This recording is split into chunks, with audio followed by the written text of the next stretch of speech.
let's watch the AVP of the Matatag curriculum, showcasing our innovative educational approach.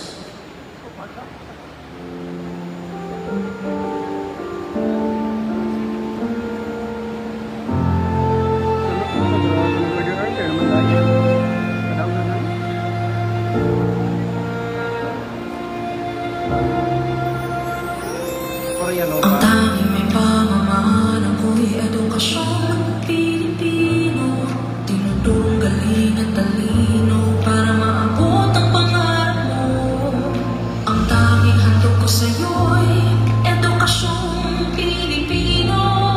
Diskarte mula sa puso, mamamangha ang mundo. Matatag na mga guro, matatag sa mga pagsubok, matatag na mga mag-aaral, matatag na talino'y umiiral.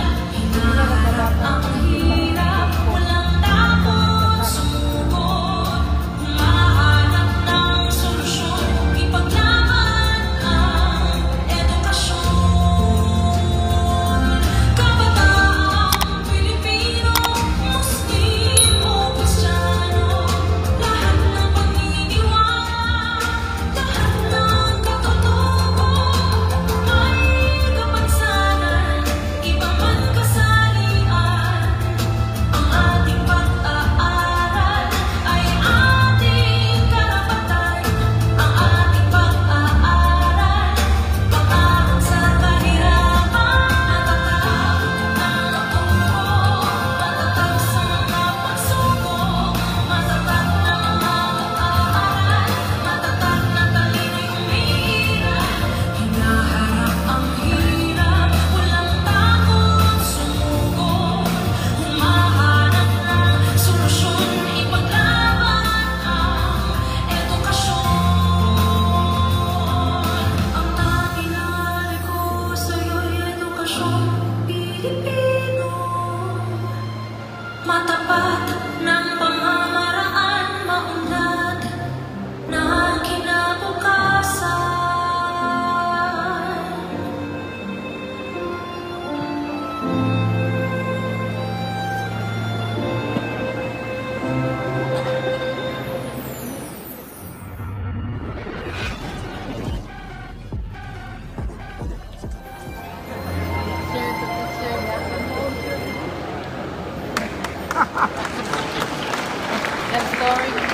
Ladies and gentlemen, the Vice President of the Republic of the Philippines and DepEd Secretary, Honorable Sara Z. Duterte.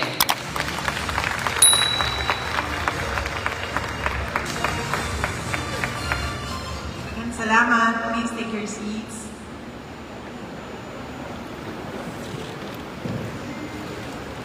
To our guests from the local government unit of Bayugan, to our guests from the partners of the Department of Education, to my Department of Education family, mga kababayan, ladies and gentlemen, Assalamualaikum, madayaw, mayong adlaw, kaninyong tanan, magandang araw sa inyo lahat. Unahin ko po muna ang aking mga pagpapasalamat. Una po ang aking pagpapasalamat sa aking mga kasamahan sa kagawaran ng edukasyon, sa inyong suporta sa akin bilang kalihim ng DepEd. Maraming salamat po. Pangalawang pagpapasalamat mula po sa akin personal, nagpapasalamat po ako sa inyong lahat, sa tulong ninyo, sa kampanya ninyo, sa suporta ninyo at sa boto ninyo para sa akin noong nakaraang halalan noong taong 2022. Maraming salamat. Daghang salamat sa ako ang mga kaigsuunan dinhi sa Bayugan o sa tibuok Mindanao. Ang sunod nga pagpasalamat gikan sa amuang pamilya, ang pamilya Duterte. Dako kaayo ni utang makabubuton kaninyong tanan mga kaigsuunan namo sa higayon nga ginahatag ninyong kanamo nga makatrabaho sa ato ang gobyerno. Daghan kaayong salamat. It is with much pride and joy that I join you today for the launching of the Go Negosyo Garden to Table business model. This innovative initiative transforms idle school land into valuable educational resources, generating revenue and sustenance for both our schools and local communities. Katong paglingkod nako as Secretary sa Department of Education, isa sa ginabuhat namo mao ang pag-adto sa mga lain-lain na mga eskwelahan sa lain-laing lugar sa nasod para istoryahon ang mga maestra nato, ang ato ang non-teaching personnel ug ang mga estudyante. Nakita nako sa ako ang pagtuyok sa mga eskwelahan nga daghan ang mga eskwelahan nga dagko kaayo og school site. Naapa ko'y nakita nga eskwelahan dito sa region 8, 12 hectares ang ilang school site. Pero ang gigamit lang nila sa ilang school site 1,000 square meters. Kaya may lang sila nga elementary school. So kita na ko nga doon na tayo problema sa kakulangan sa ato ang budget, sa ato ang mga eskwelahan, sa ato ang MOOE. Unya dako kaayo og potential ang mga idle lands sa ato ang mga school site. Mao na ang expertise sa Department of Education is education. Dili nato expertise ang magnegosyo. Mao nangita ko, laking istorya ko og mga private sector partners kung kinsay pwede motabang sa Department of Education aron matudluan ta paunsa ba magbuhat og sustainable na negosyo dinha sa sulod sa eskwelahan. Unang-una, para tudluan ang mga bata kung unsa ang farming, para matudluan ang mga bata og environmental stewardship. Ikaduha, para matabangan nato ang MOOE sa eskwelahan ug ikatulo aron dunay makaon ang mga bata, dunay augmentation sa ato ang school-based feeding program. And I would like to thank our schools here in Caraga for accepting the challenge of piloting this business model. I hope that you will be able to sustain the businesses that you have created out of the idle lands, and I hope that you fortify your partnership with the private sector, since nagpo kaayo og matabang ang private sector para mamahimong magmalampuson ang inyong mga negosyo dinha sa sulod sa inyong mga eskwelahan. Ultimately, helping teachers and our learners. Agriculture is one of the strongest backbones of wealth creation in our beloved country. It plays a vital role in ensuring our sustainability and harnessing the economic resilience that defines us. Agriculture is not just about growing plants, it is about cultivating futures and nurturing the potential of our nation. Entrepreneurship is a dynamic force that drives the global economy forward. It fosters innovation, stimulates economic growth, and creates jobs. To truly harness the power of entrepreneurship, we must start cultivating an entrepreneurial mindset at an early age. By introducing entrepreneurship education to our young learners, we are planting the seeds of innovation and equipping them with essential life skills. Katong mayor ko sa siyudad sa Davao, kaning gibuhat namo na partnership with Go Negosyo sa Department of Education, nakatunan ko lang po ni katong mayor ko sa siyudad sa Davao. doon nami mga challenges kaniadto sa amo ang mga kababainhan dinha sa amo ang mga communities. Nay kausa nga nagadto ko og barangay, kung magadto ko og araw ng barangay, dalon ko man ang caravan of government services, apil na ang opisina sa City Mayor's Office. Pag mulingkod ko dito, pila ng mga tao, istorya kung sa ilahang problema, doon ay isang babae nga ilingkod siya sa akong atubangan. Pagkaman ang iyahan ang problema, kay kaaway niya ang iyahang silingan. Mora ang iyahang reklamo. Tagaan ako siya og legal advice, no? Kaya abot naman to sa kanang pagpandaot, slander na, libel na, ingana na mga nanghitabo sa ilaha. So, tagaan ako siya legal advice. Pero, pagbalik na ako sa ako ang opisina, ipatawag na ako ang head sa City Social Welfare and Development Office. Ipangutanan ako siya, ma'am, ngano ang mga tao, doon naman sila'y panahon mag-away-away, ngano ang mga magsilingan, na sila'y panahon nga makik-away, ngano dili man na sila busy sa ilangang mga kinabuhi. Pagkahuman, ang social worker, ningon siya, ang kultura, manggod, batasan sa mga kababainhan, pagkahuman, paghatod sa bata, sa eskwelahan, huli sa balay, magluto, maglimpyo, maglaba. Pag pagkumana na nilang ingana, wala na sila ginabuhat. Pag-aso na sila sa purok-purok. Diba ka ng purok na ginatawag na ito, na parang kubo na ito, dito sa kanto.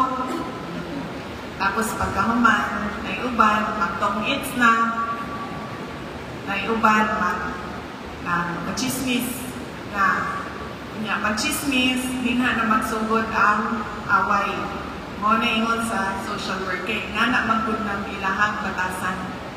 Nga na ko, so sa ato pa, kung ingana ilahang batasan, kinahanglan ma'am, nagaanin mo sila o ilahang kabisihan.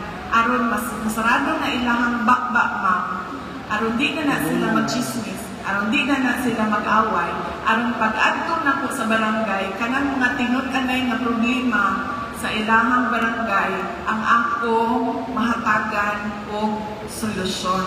Dili ka ng 30 minutos isa ka oras magsige ka o istorya sa babae nga naghilang tungod lang kay nag-away sila sa chismis. So niyana ang amo ang department head na balikan ka namo ma'am, tunan sa namo ni unsaon namo ni sila nato ang mga kababainhan. So pagbalik nila sa mingon sila, nanami na huna-hunaan, sila, panegosyo ta sa ilaha. Kung busy na sila sa ilaha ang negosyo, ma'am, di na sila magtapok-tapok dito sa purok. So gisundan na mo, anak ko, sige, I'm willing to try anything. Basta lang busy ang mga mothers nato, mga kababainahan nato. So layan na mo amo ang pinaka-feature sa gibuhat namo na model sa entrepreneurship mao ang pagtudlo sa ilaha unsaon magnegosyo.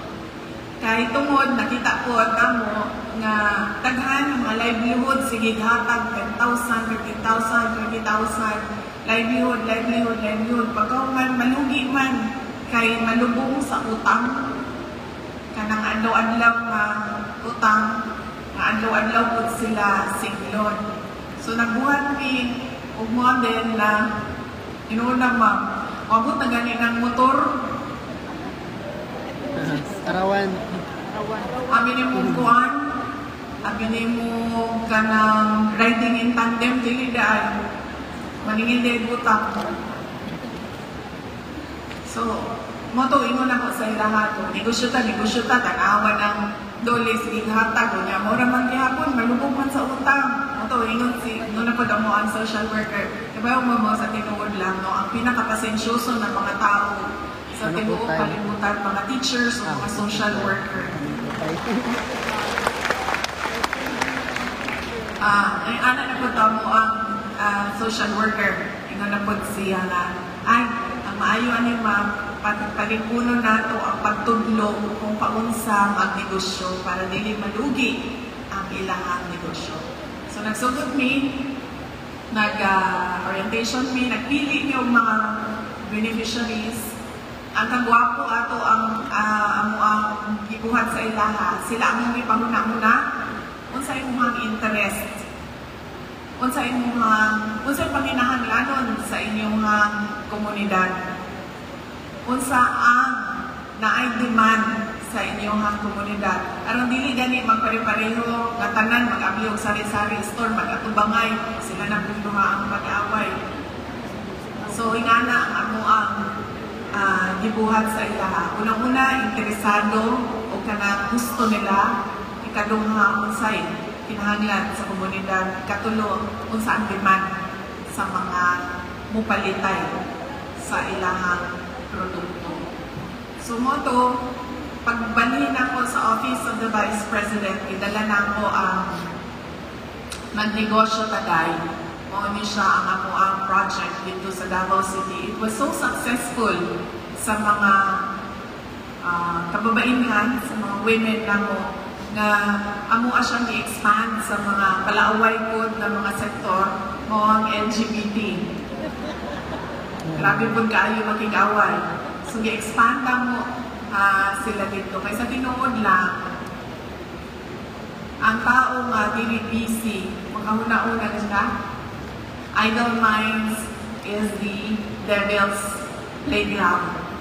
Tao nga dili busy, makahuna-una bilang isa. So dapat ang tao yun na ay trabaho, na ay negosyo, para doon ay kalinaw din sa komunidad. Sumuto, gidana ko, yan na po, balhin ko sa, trabaho ko sa DepEd, kita na ko, sayang kayo ang idle lands sa mga school sites. Ay pwede rin yun siya kanuman, pagkahuman, pwede siya buhatag ng legal cover, pinaagi sa mga memorandum of agreement or department order, para ang eskwelahan, doon na sila income gikan sa ilahang luna. Tingnan na po kaayo ang school site. So, mo to, naging partner ko sa Go Negosyo. Napo kaayo ako ang pagpasalamat na bidawat nila ang hangyo, natudluan ang ato ang mga eskwelahan kung saon magnegosyo. The Go Negosyo Garden to Table School Business Model is a testament to this vision. This program creates school gardens in public schools focusing on cultivating short-duration, location-specific crops and commodities. It aims to advance entrepreneurship skills in agriculture among the Filipino youth. Through this program, students will learn the intricacies of crop cultivation and enjoy the benefit of taking their harvests home to their families. With this initiative, we are not just growing crops, we are also nurturing minds, raising an independent, self-sufficient mindset. It will build agricultural and an entrepreneurial literacy among our students, fostering a deep appreciation for both fields. We are grateful to Go Negosyo for partnering with us on this journey, and we are grateful as well to the local government unit of Bayugan for supporting our schools. Nalipay ko nga nakadungog kay Mayor kaganina, pagbisita na mo sa eskwelahan. Ningon si Mayor, wala na may mangawat aning mga letos nila diri sa eskwelahan, kay ang mga balay-balay din sila pod nang nanungkod sila og ilaha mga letos. So daghan kay salamat Mayor sa imong vision para sa katawhan aking sulan nato dinhi sa Bayugan. To our learners, may this event be a stepping stone to expanding your knowledge about agriculture and agribusiness. Pirmi ni ginasulti, pero usabon ni hapon na ako. Ingon sila, gusto daw ka o kwarta, trabaho ka, aron doon na kayo sa negosyo. Pero ingon sila, kung gusto kang magdato, mag-apply ka o kaugalingon ni mong negosyo. May you come to appreciate these fields as worthy professions, not only to uplift individuals, but also to bolster the resilience of our country's economy. The skills and mindset you develop here will open doors to countless opportunities in your future endeavors. Thank you to everyone, and may we all continue to nurture the seeds of innovation and advancements of our future generations. Mga kababayan, patuloy po tayong maging matatag tungo sa pagtaguyod ng isang bansang makabata at mga batang makabansa. Ang lahat ng ginagawa natin ay para sa Diyos, sa bayan, at sa pamilyang Pilipino. Shukran. Thank you, VP Secretary Sara Duterte, for your inspiring words. As we draw our event to a close, we will now proceed with the photo opportunity, organized by batch.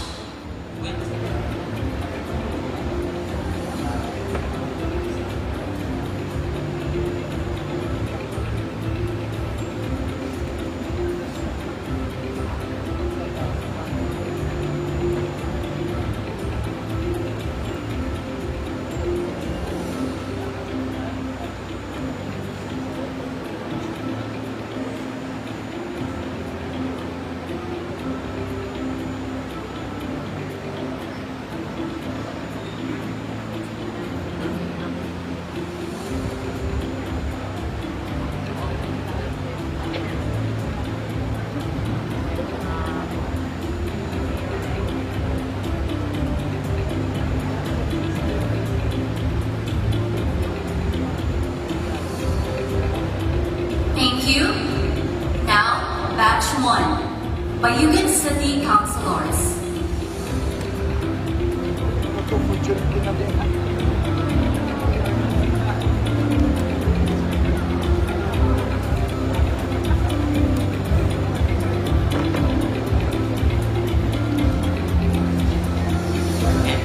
Schools Division Superintendents and Assistant Schools Division Superintendents.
Next, Batch 3, our partners and stakeholders. Please come forward.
mga nagkikipagonit. Hindi basta-basta. Savings na rin.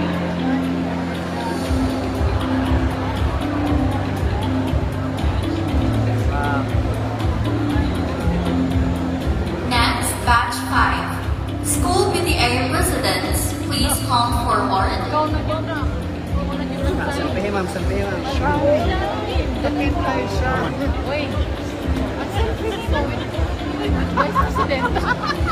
Thank you, batch 4.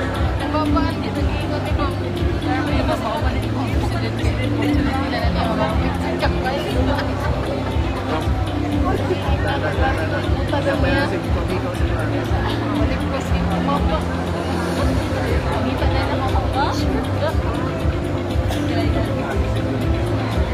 Batch 5 school PTA residents. Sana yun. Gini.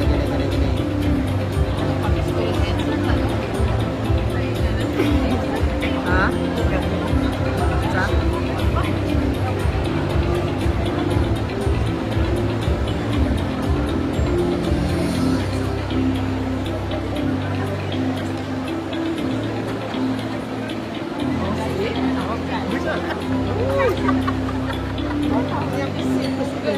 Selfie, wag, lang.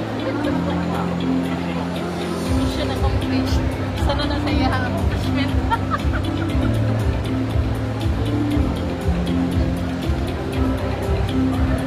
Malipit ka daw. Maramano. Siya nagka... Siya nagka-bani. Yan siya pagkakat ko. Siya siya mo pidirin. Next, batch 6.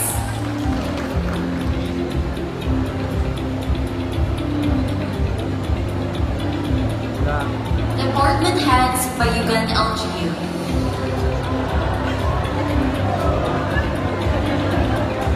Thank you, batch 5. Selfie stick kasi.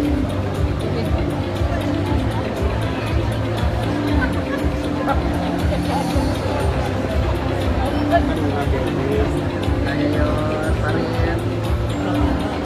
Baka ka nag-cellphone. Sayang. Baka nag-cellphone.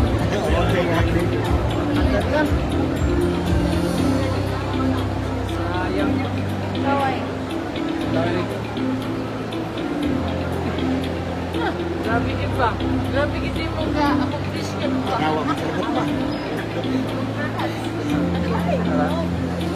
Gawa na ng katutong, nakasalita na ng kuwan. Hindi sa